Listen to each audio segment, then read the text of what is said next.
ये तो सारा कुछ हो गया। अभी आपको याद है हमने लास्ट एपिसोड में कुछ जिक्र किया था पासपोर्ट्स का। जी जी बिल्कुल और मुझे याद है। पासपोर्ट्स का चक्कर ये है कि भाई अगर आपकी कोई रिश्तेदार या आपके फ्रेंड्स यूएई में हैं क्या?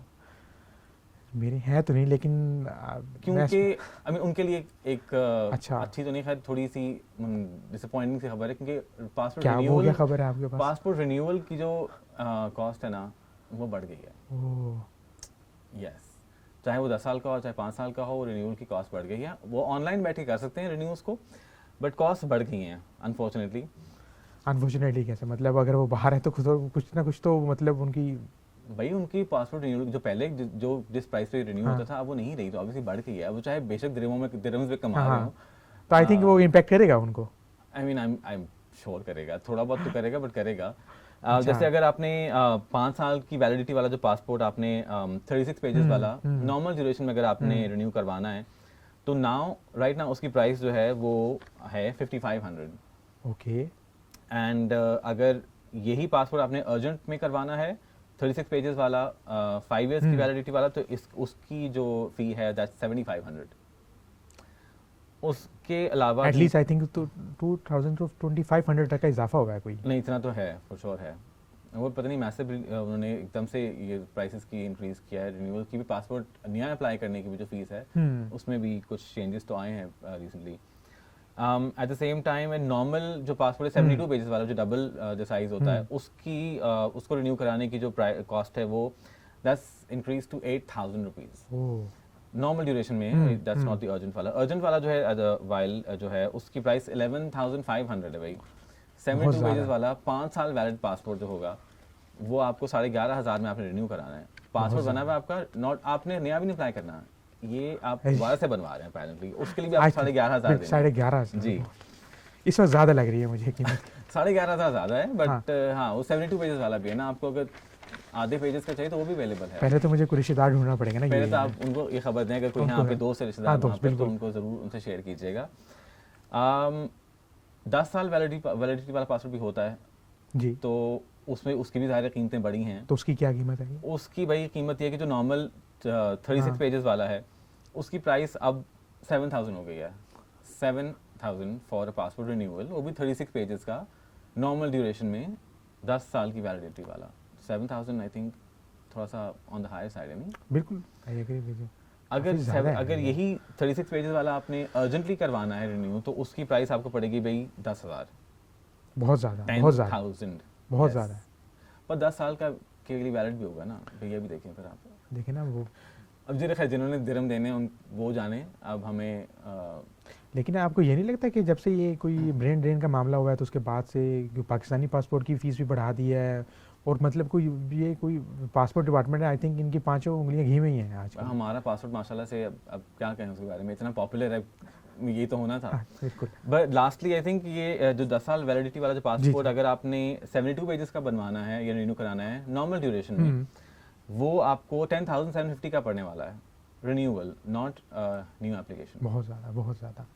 एंड अगर आपने अर्जेंटली 72 पेजेस वाला रिन्यू कराना है अर्जेंट बेसिस पे इन अ फ्यू डेज ओनली, आपको बहुत जल्दी है अगर, तो वो उसकी फीस भाई 16,000 रुपीज़ है।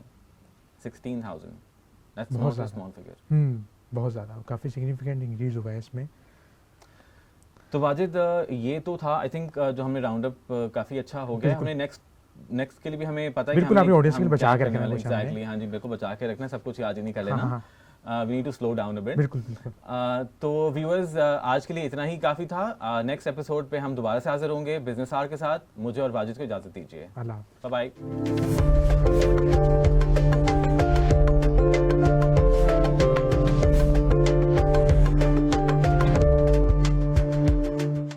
उन्होंने 150 बोइंग 737 मैक्स के जो ऑर्डर्स प्लेस किए हैं।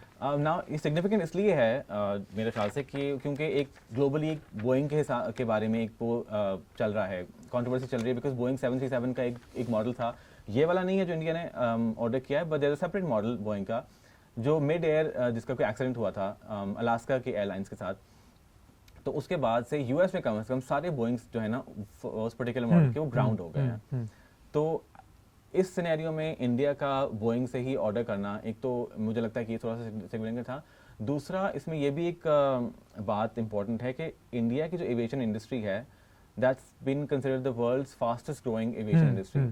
तो इंडिया कितना That's आगे true. निकल रहा है या निकल गया है, फिर उसमें भी ये बहुत एक इम्पॉर्टेंट कंट्रीब्यूटिंग फैक्टर है। दूसरी बात ये कि जो मैंने डोमेस्टिक एयरलाइंस की बात की है, पता है कि अभी तो डोमेस्टिक है बट इसने ऑर्डर ही प्लेस इसलिए किया because it's planning to expand its operations outside India. Outside India, yes, तो so true. India is like growing, उनके हर कौन सा सेक्टर ऐसा है जो पता नहीं ग्रो नहीं कर रहा होगा बिकॉज एक डोमेस्टिक एयरलाइन का इस तरह से सडनली इंटरनेशनल। देखिए शरिया, ये जो डोमेस्टिक एयरलाइंस की आपने बात की कि वो कुछ फ्लीट में ऐड की कर रहे हैं, बोइंग 7 वगैरह, लेकिन 150 एयरप्लेन, लेकिन दूसरी तरफ अगर देखा जाए तो जो इंडिया की जो यूथ है वो आई थिंक वो कुछ ट्रबल में है।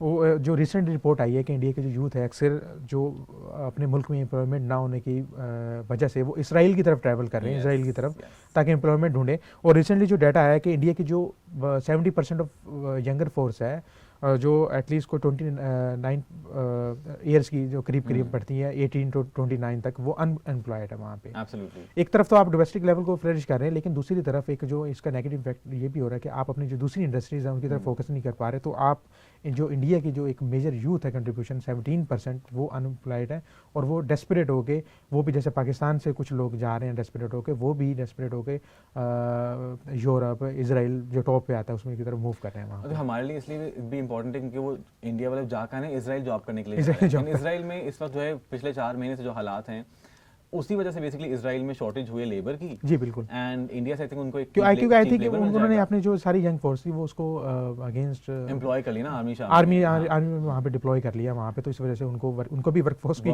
कमी की शॉर्टेज है। इंडिया और इसराइल के तो वैसे भी हमें पता है कि बिल्कुल बहुत ज़्यादा फ्रेंडली टाइज है। और इंडिया की फॉरेन मिनिस्ट्री ने भी बल्कि अभी रिसेंटली स्टेटमेंट दिया था कि एक उन्होंने लेबर मोबिलिटी का एग्रीमेंट इसराइल से वैसे भी साइन किया हुआ था, लेकिन वो इस अक्टूबर 7 वाला जो गाजा वाला शुरू हुआ था कॉन्फ्लिक्ट, उससे पहले उन्होंने साइन किया था, जिसके अंडर ये सारे लोग जो हैं वहाँ जाने की कोशिश में हैं। एंड हरियाणा से स्पेशली बहुत लोग हैं जो हज़ारों की तादाद में लोग हैं, जी बिल्कुल, हरियाणा टॉप पे आता है बिल्कुल, वो इसराइल जाने के ख्वाहिशमंद हैं। एंड उनमें जो बेसिकली जिस किस्म का लेबर जो जाना चाहता है इसराइल, वो मेसन्स हैं, पेंटर्स हैं, इलेक्ट्रिशियंस, प्लम्बर्स और कुछ फार्मर्स भी हैं जो इसराइल जाने के ख्वाहिशमंद हैं फ्रॉम इंडिया। तो वहाँ से भी हमने ब्रेन ड्रेन की बात की थी कल। आई थिंक इंडिया से भी ब्रेन तो ड्रेन नहीं हो रहा बट लेबर ड्रेन जरूर हो रहा है, लेबर ड्रेन जरूर हो रहा है, जो कि वहाँ की वर्कफोर्स जो है बाहर अपॉर्चुनिटीज ढूंढ रही है, जाना चाहती है।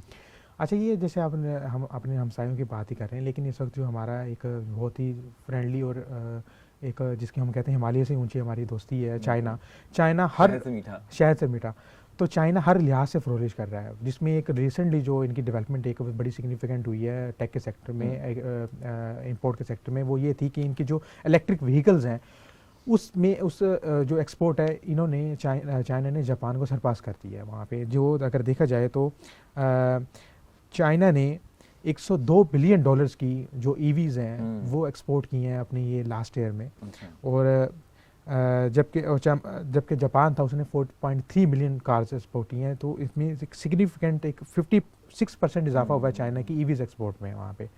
तो एक तरफ तो अगर हमको ब्रेन ड्रेन का हम कोई इशू से लड़ रहे हैं या स्टार्टअप का इशू है, दूसरी तरफ अगर इंडिया में कुछ अनएम्प्लॉयमेंट का इशू है, लेकिन चाइना हर लिहाज से एक फ्लरिश कर रहा है। आई थिंक अगर ये एक्सपोर्ट्स जो है चाइना की इलेक्ट्रॉनिक व्हीकल्स के, तो दैट वुड आल्सो मीन कि इलेक्ट्रॉनिक व्हीकल्स का जो ट्रेंड है वो ग्लोबली पकड़ है, इनकरेज हो रहा है।